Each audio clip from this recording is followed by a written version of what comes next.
Hi, I'm Tamara Wheeler, and I currently serve as a volunteer on the GoCore board as the chairperson, and wanted to just invite you and welcome you here today to join us in a conversation about giving. I have Joel Malakoff, who's a certified financial planner, and we are having a conversation about living a more generous life and the definition of generosity in terms of time, talents, and treasures. So we're excited to welcome Joel today. Thank you. It's a joy to be here. Absolutely. Great. Well, we're so thankful for the 2020 year that has passed and just people's enormous generosity that we've seen among all of the people who are supporting work in their neighborhoods, abroad, across the world. So yeah, it is an important moment, and we wanted to just make sure that we are continuing in dialogue so that we can continue to live a more generous life together in all the ways that happens in time, talent, and treasure, as I mentioned. So yeah, we're just going to do a Q&A here, and you feel free to listen along. And if you have some questions, feel free to email those to us after, and we'll make sure to get to those since we have more planned, more sessions on generosity. So first, Joel, maybe you could just speak a little bit to how you started on this journey and how someone can think about living generously in some new ways. I think for me, just as a person and just thinking about what it is to model or live a life of generosity, it takes some level of intentionality. And it's something that I think anyone who engages the heart of God ultimately is going to have to arrive at as a conclusion, is that really all that we have is not ours, and it doesn't exist really just for our own pleasure. Really, it is given with the specific purpose. And and the huge reason we're here on earth is to discover what that looks like. And particularly in the area of money and time and talent and treasures, we're really wanting to be intentional then. God, what do you intend? Because ultimately we're stewards. And so my goal and just my passion is, how do I become the best possible steward of what God has given me in all those areas? And so what are the levers I have at my disposal? In my case, it's to be a financial planner. So I get to help people make financial decisions. And, if you look at what I understand to be the purpose of what I do, it's, many people envision a financial planner as helping people reach a comfortable retirement or achieve various goals like that. And to me, those are really table stakes in the conversation. Of course, we need to be excellent at doing those things. You can get those at varying levels of quality at different organizations. But for us, the passion is really, how do we take that and then convert that into something that makes a difference for the kingdom of God? And really, in that sense, viewing ourselves as stewards of that wealth. So there's just a number of different things that are involved in that, but it's a very fun conversation. And I think, as I think about it, that's what God has placed in my heart. There's kind of that general call for every believer, which is to be a steward. And my specific calling is, how can I be a partner with what God wants to do to help bring that forth in people's lives? So anyway, it's so fun to be here just because I have an opportunity to talk about something about which I'm hugely passionate. That's so great. It makes me think about even with the creation story and the Garden of Eden, and how, God made something for us to steward and care for, and that there is this fun adventure about discovering what is there and who and what needs help and growth. So I think if we parallel that to our own lives and some of the conversation that we get to have, and me and my day job being in marketing and not having to market cars or toothpaste, but getting to market meals for families who need a little more extra help, or someone's journey through recovery and addiction, and just how people get to help their neighbor and love their neighbor in different ways. And that starts, in our own hearts and minds. So I appreciate you framing it up like that. Speaking of in our own kind of homes, how have you engaged your family in this conversation about living generously and just how to think about, the collective resources? Yeah. So for me, that's really the primary context where I feel like if I'm going to live out exactly what I'm telling people or encouraging them to do, it has to start with me. I didn't enter into my profession to become wealthy or to make a lot of money or even just to make people wealthy or something.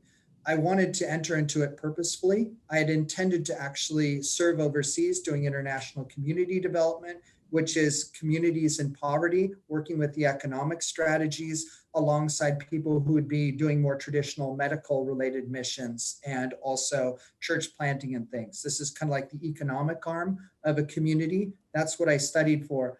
So when I think about it, I'm like, what does it look like? You know, God, you kind of closed some doors at key points when I thought I might be going overseas. So it's my business, then it's my home. You know, thinking about my home, I have two boys. Their names are Judah and Jameson. They are 6.5 and 4.5. And what we did is we started a donor advised fund. I love a donor advised fund because what you can do is you can gift appreciated securities, and there are a number of tax advantages involved. Where basically it's a completed gift for the purpose of the IRS. So you get your tax deduction in the current year, and then you can distribute it as you decide to. But one such example would be we have a friend in Peru, and I went to school with her, to seminary with her, and her daughter was sick and was being intubated with pneumonia, and she needed to have an airlift from the Amazon jungle region where she was over to Lima to a research hospital there that could provide a certain quality of care.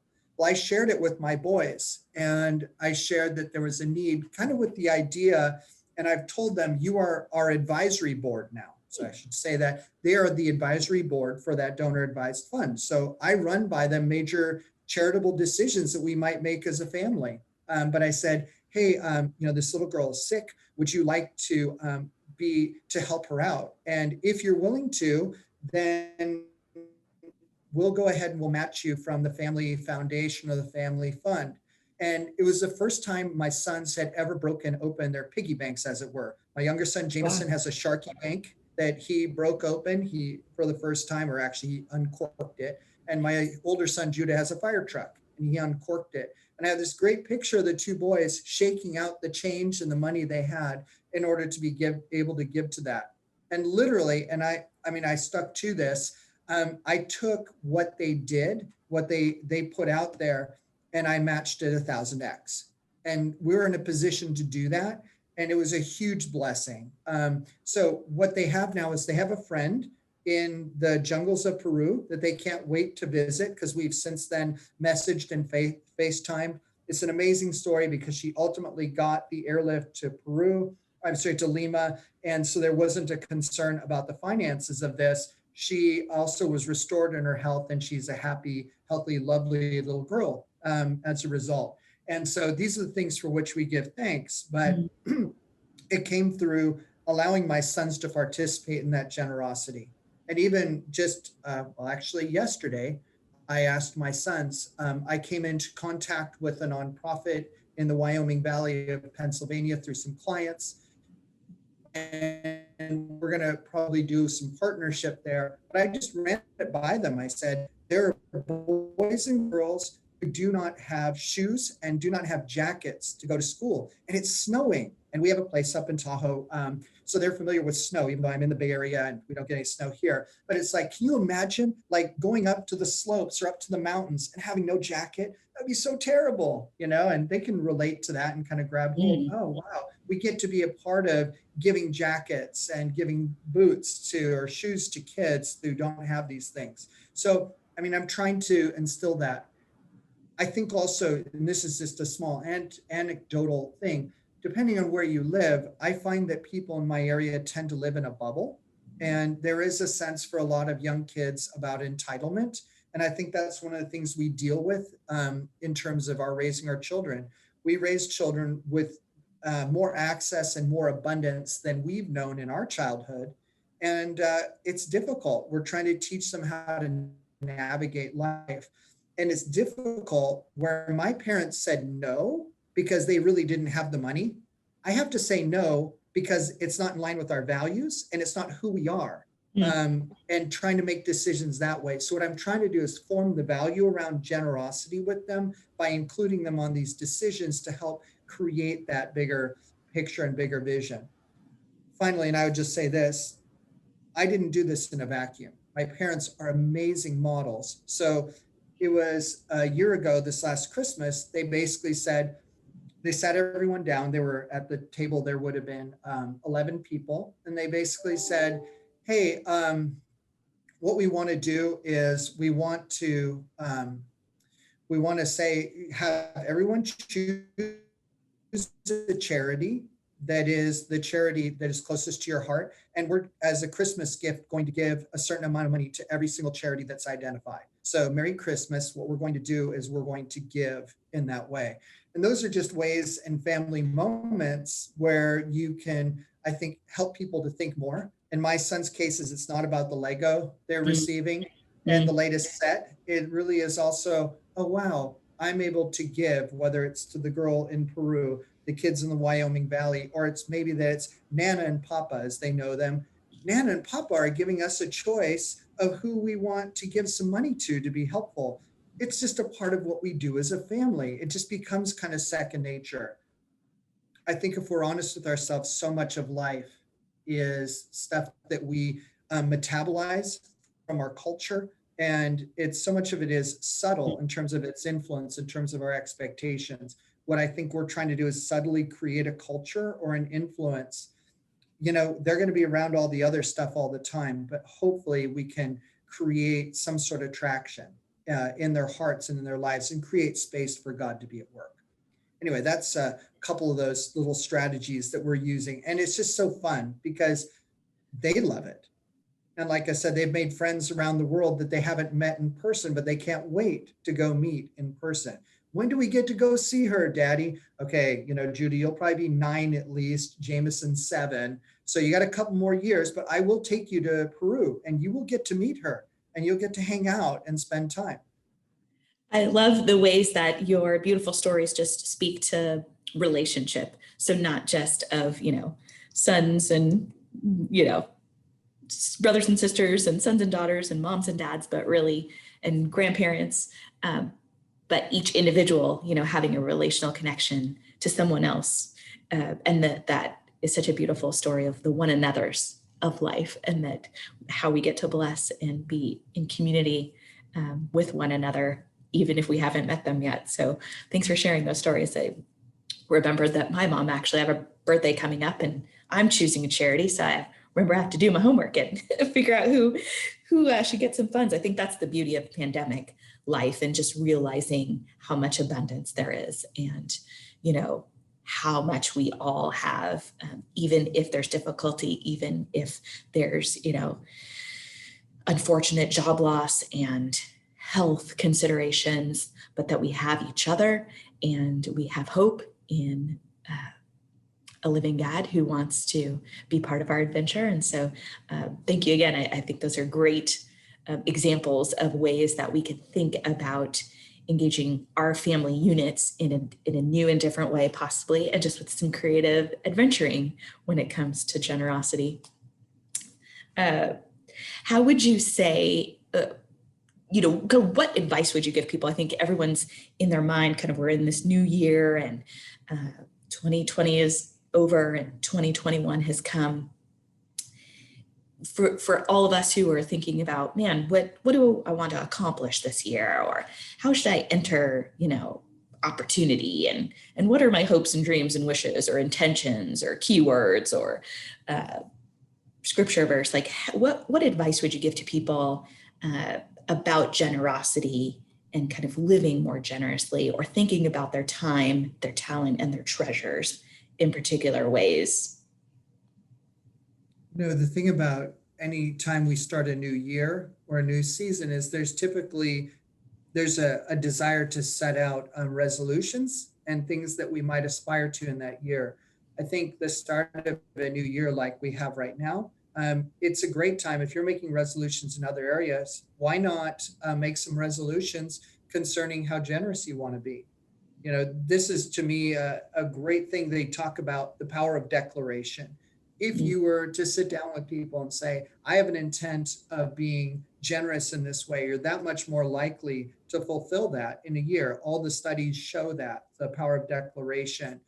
So not just internalizing it. And I'm not saying you want to go ahead and tell the world, But I think within my own family, for example, declaring it, Jackie is my wife. Jackie, this is what I'm feeling like God would have for us this year in the area of generosity. And truthfully, that's what we do. I'm at a stage because I own my own business, how we tithe and stuff like that is a little bit more murky. It's just not as clear cut. And so basically what I do is I just ask the Lord what he wants us to give at the beginning of the year. And what I try to do is just say, God, if this is what you're calling us to, I'm going to align my finances around this so that I can fulfill that. Instead of just saying, what did I make this year? I'm going to trust that you're going to provide these things. You've been so faithful thus far. So I have a number in mind, basically, of what I understand God wants us to do this year. And, a lot of it will happen perhaps to the donor advised fund. That's actually how we're funneling most of it. And part of it is it actually simplifies it because I get less tax receipts from different organizations. So it's actually simplified my tax life, okay, which is nice, as well as saving me taxes and all those things. But I just think there's that power of declaration and just starting out and saying, this is who I'm going to be. I'm going to be a generous person, or this year is going to be a year of generosity, especially if, for example, in the case of a lot of my clients, they actually have more discretionary money now than they did before, because if they were somebody whose job was flexible enough that they could work from home, they have very similar income. Maybe they took a 10% pay cut. They've got very similar income, and they have very few expenses because they can't go anywhere. And it's like, oh my goodness, actually, I have more than I expected. And those are the silver linings and things. And you also learn maybe what you do and don't need. Sometimes in the case of our family, one member of our family decided to fast retail shopping for a year.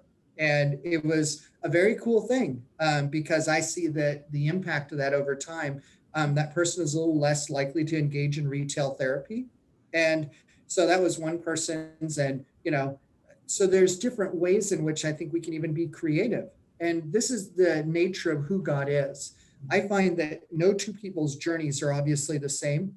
We can look at the same principle of scripture and come up with a number of different applications because God is also an infinitely personal God. So I don't expect that everyone does everything the way that I'm going to do it. What I hope to do is inspire people to think about what it means for them. And really, that's the joy of it too, because then you see who God is. He leads people to incredible creative ideas that none of us would have thought of. And it's like this wonderful creative synergy. The whole is definitely more than the sum of parts. It's really a multiplicative or a geometric increase of creativity from a creative God. So it's just super exciting. And those are the sort of things that I think about. But finally, I think that it does come around to an idea of knowing your values and your goals. And I think there are times to reaffirm that. And one of the things that's really important for us is that we always take time as a firm even to sit down with people in the beginning of a process and talk through values and goals. Because I find that money is an incredible tool. It's a great servant, but it's a terrible master. If you are clear on what your values and your goals are, it also helps you decide how much is enough. And that's a question for all of us is how much do I really need? And hey, I might have the income, I may not have the income that I want, whatever, but what is it that I really need? And to what has God called me? And I think that's the thing. So that's one of the things that we work through. And I think at a later date, we may talk about what that exercise looks like just as a value add for people. But I think, like I said, being intentional and knowing what your purpose is regarding stewardship, knowing what you value, what your goals are, it's just a great thing. And you can do it at any point in life. It can be New Year, it can be during the year, it can be whenever. So it's just fun. That's a great point. And I love just that freedom and the joy and fun in the fundraising. If you want to think about, somebody who has a need and then you kind of acting and the way that you put it in the beginning of listening first and then leaning in and then learning and seeing what opportunities come and creating kind of those matches, if you will, around every corner. And I do like the idea of, not thinking about, because I think there's a lot of pressure for everyone, in the world. when January 1st strikes of I should, must do these things at these points in time. And even for me, I went for a walk, and this was not on January 1st, but just my word of the year eventually came to me, and I didn't have it on the 1st or the 2nd or the 3rd, but then it came, and my word for the year is light. And I like that word because it's a noun, but it's also a verb, and it's also an adjective. So it's fun to think about, me and what actions I could take to light somebody else's darkness in a moment, in a longer part of their journey, or just to receive God's light in life in new and different ways, or to talk about, making something lighter. And so I do like that idea of even, thinking about how do I want, for me personally, what is that word going to mean, and how does that unfold in my path? And so, yeah, thank you for taking us on that journey through. I'm curious to learn more about your thoughts on values and goals. And so we'll do that next time. Maybe you can just speak to, since you've been such a faithful supporter of GoCore's work and kind of having some creative, innovative ways of giving, maybe you could speak to just some of kind of where you started on that part of the journey and kind of where you're at now, or just how God shined a light on some of those opportunities as it relates to one particular charity. So I remember first hearing about the vision of GoCore. I was in New York, and Paul and I met on the Upper East Side for a breakfast at a cafe.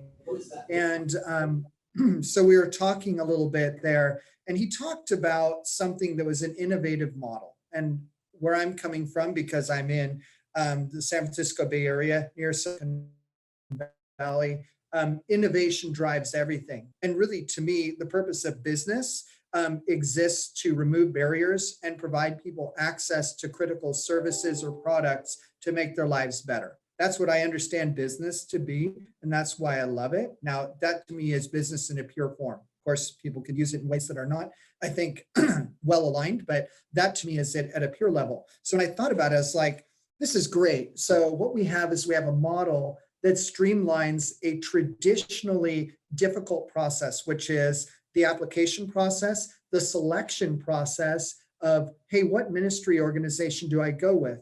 Everyone seems to have their specific focus, but I need a place where I would have maybe access to a portfolio of options so that and it's a diverse portfolio of options so that I can choose something that's really tailored that way. So, okay, we've streamlined the application process, providing better access from a product standpoint. In addition to that, providing great resourcing for bringing people up to speed in terms of the fundraising, bringing along partnership in that way. And then with loan forgiveness too, it was, hey, we're going to make it so that if people raise a certain amount, we're going to provide loan forgiveness so that the traditional barriers that would exist, which are people saying, hey, I would love to go serve for 2 years, but I'm too indebted. Effectively, it removes that excuse and it frees the person up then to be able to respond to what God is doing in a way that they might not have expected. And to me, it's like, okay, we've just eliminated all these different barriers that would potentially keep us from walking in the fullness of what God has in store.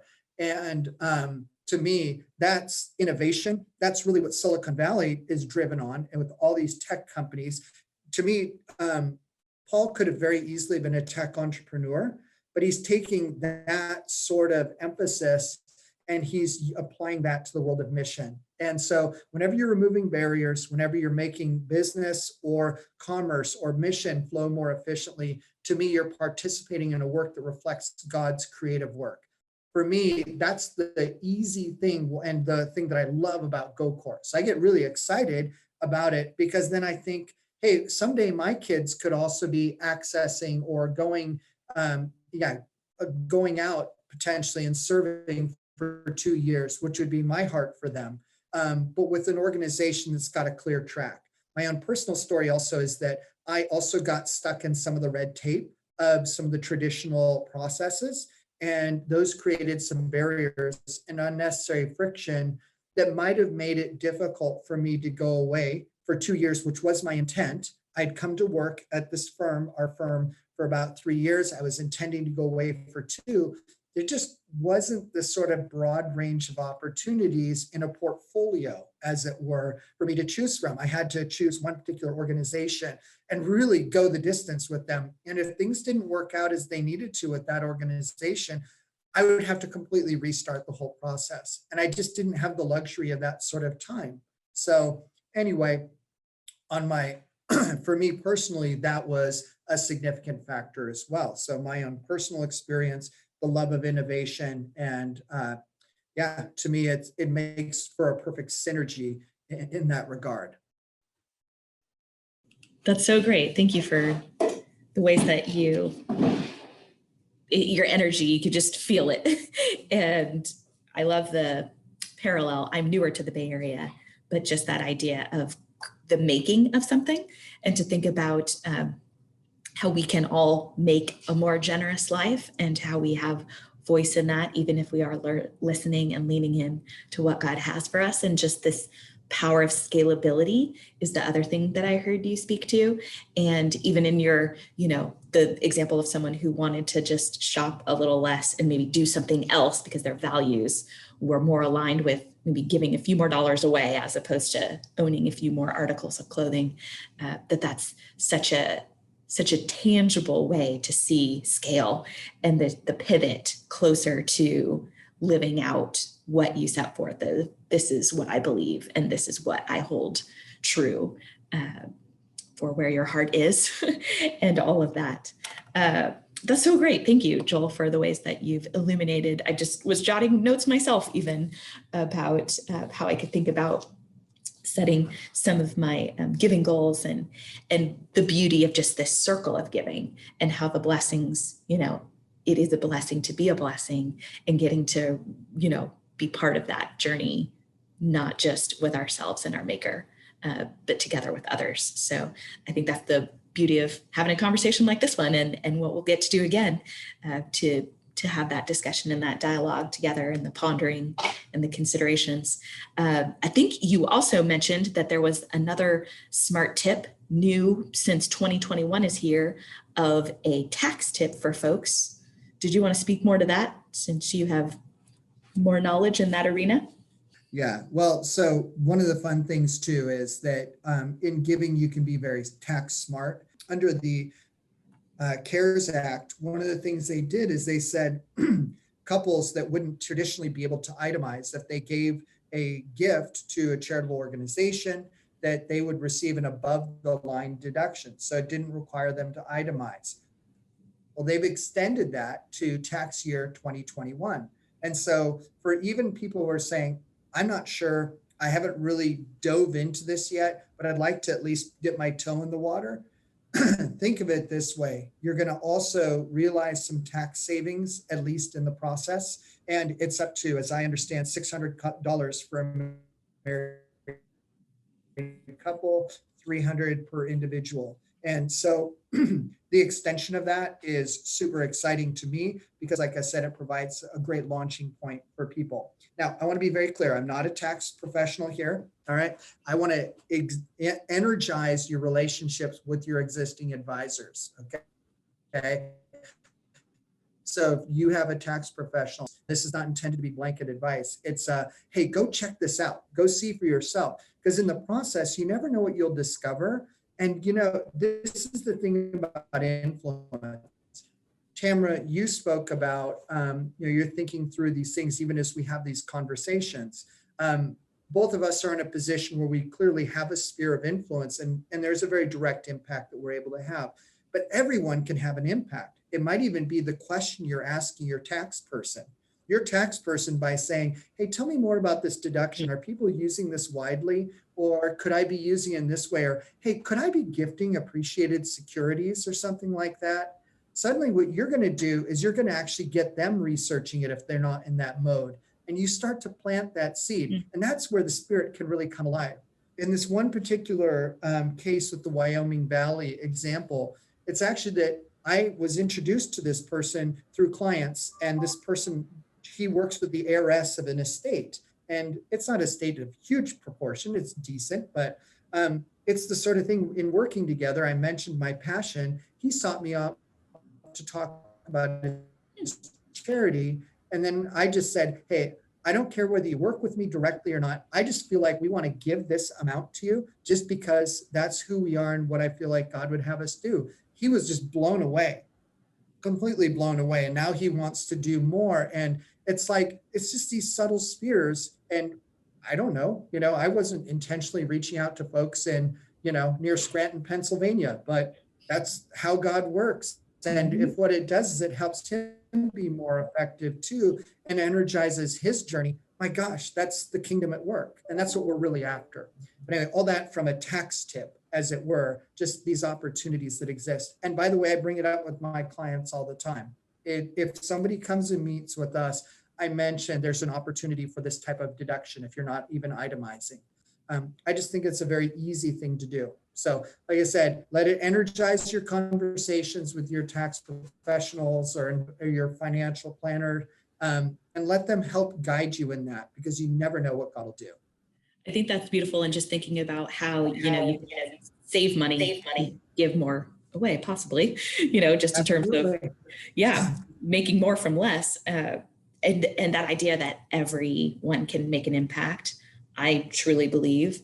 And the piece of like every dollar matters, and being in the work that we both get to do in our vocations, seeing every dollar multiply in different ways, maybe, from an investment strategy, or me from, what someone gives and how that, provides someone with a meal. And then that leads to a life change, as an example.